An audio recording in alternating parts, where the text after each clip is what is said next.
नेकपाल,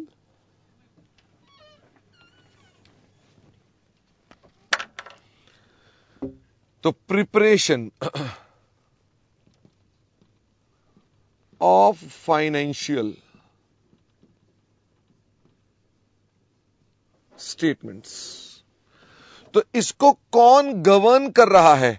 उसे गवर्न कर रहा है शेड्यूल 3। जो हमारे लिए रेलेवेंट है वो कौन है? डिवीजन 1। हमारे लिए कौन सा है? डिवीजन 1, ये इसे गवर्न कर रहा है। तो हम ये जो फाइनेंशियल स्टेटमेंट्स बनाएंगे, क्या इसके ऊपर हमारे इंस्टीट्यूट ने कोई गाइडेंस नोट भी जारी कर रखा है?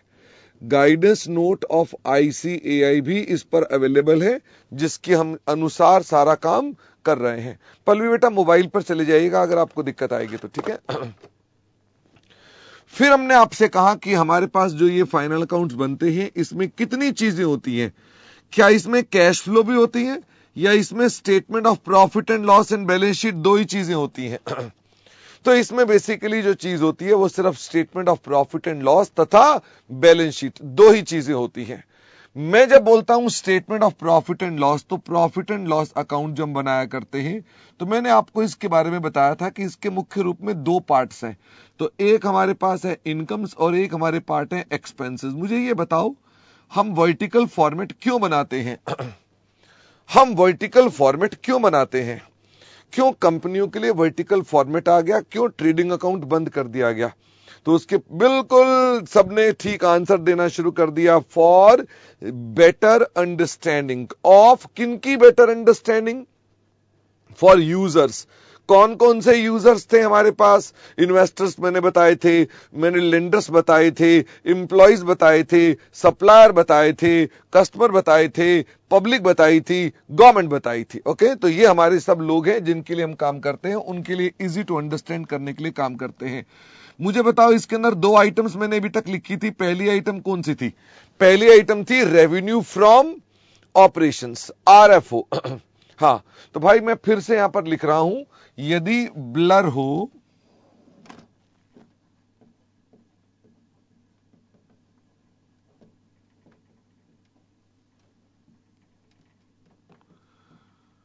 तो मोबाइल ऐप पर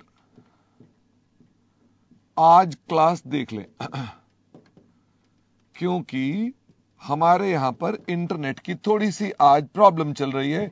हमारा एयरटेल एंड जियो दोनों में प्रॉब्लम है। तो हमारे पास दो लाइंस हैं और दोनों में प्रॉब्लम है। ओके, तो इसको बार बार आपको कहना ना पड़े, आप इसको देख लीजिएगा, ठीक है। तो मुझे ये बताइए, जो हम statement of profit and loss बनाते हैं, statement of profit and loss, इसमें दो चीजें होती हैं इनकम में। फटाफट से बताओ कौन कौन सी दो चीजें होती हैं? एक होता है रेवेन्यू फ्रॉम ऑपरेशंस और दूसरा कौन सा होता है? दूसरा होता है आपके पास अदर इनकम्स। फिर आते हैं इसके अंदर खर्चे। तो मुझे बताइए, इसमें खर्चों में सबसे पहला खर्चा मैंने कौन सा बताया था? Cost of material consumed. तो सबसे पहला खर्चा कौन सा था? Cost of material consumed, CMC। Okay, तो ये हमारे पास पहली चीज आ गई, कॉस्ट ऑफ मटेरियल कंज्यूम्ड। इसके अलावा हमारे पास यहां पर जो परचेजेस हैं, वो परचेजेस भी आएंगी। परचेजेस किसकी आएंगी? परचेजेस आएंगी ऑफ स्टॉक इन ट्रेड।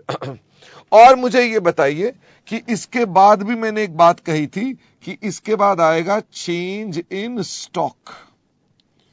तो हम इसके बाद चेंज इन स्टॉक भी लिखेंगे। ये तीन चीजें मैंने आपके साथ बताई थी। अभी मैंने चेंज इन स्टॉक पे ज्यादा चर्चा नहीं की थी और हमने क्लास समाप्त कर दी थी।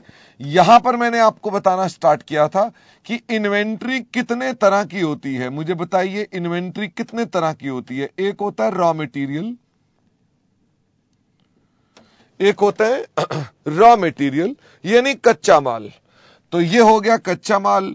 ये है वर्क इन प्रोग्रेस। क्या मैं कह सकता हूं कि इसका ये अधूरा बना हुआ माल है? तो WIP क्या है? जो अधूरा बना हुआ सामान है, यानी कि जो इन प्रोसेस है। जब ये बन जाता है तो हम इसे क्या बोल देते हैं? जब ये बन जाता है तो we call it finish stock. या फिनिश्ड गुड्स, एक ही बात है। और फिर मैंने आपसे कहा कि एक आइटम ऐसी होती है जो हम बेसिकली खरीदते हैं और बेचते हैं, वो क्या है? Stock in trades. ये नहीं कि हमारे पास ये स्टॉक इन ट्रेड भी आता है, इसके अलावा भी कुछ चीजें हो सकती हैं, उसकी चर्चा हम बाद में करने वाले हैं। गुड्स इन ट्रांजिट और पता नहीं क्या क्या चीजें और भी हो सकती हैं। तो स्टॉक इन ट्रेड का क्या मतलब है? जो बना बनाया खरीदा है, बना बनाया खरीदा है ताकि हम बेच दे, बना बनाया खरीदा है बेचने के लिए। यहां तक की हमने चर्चा की थी। आज हम इससे आगे चलेंगे। मैंने इसका छोटा वीडियो बना दिया है,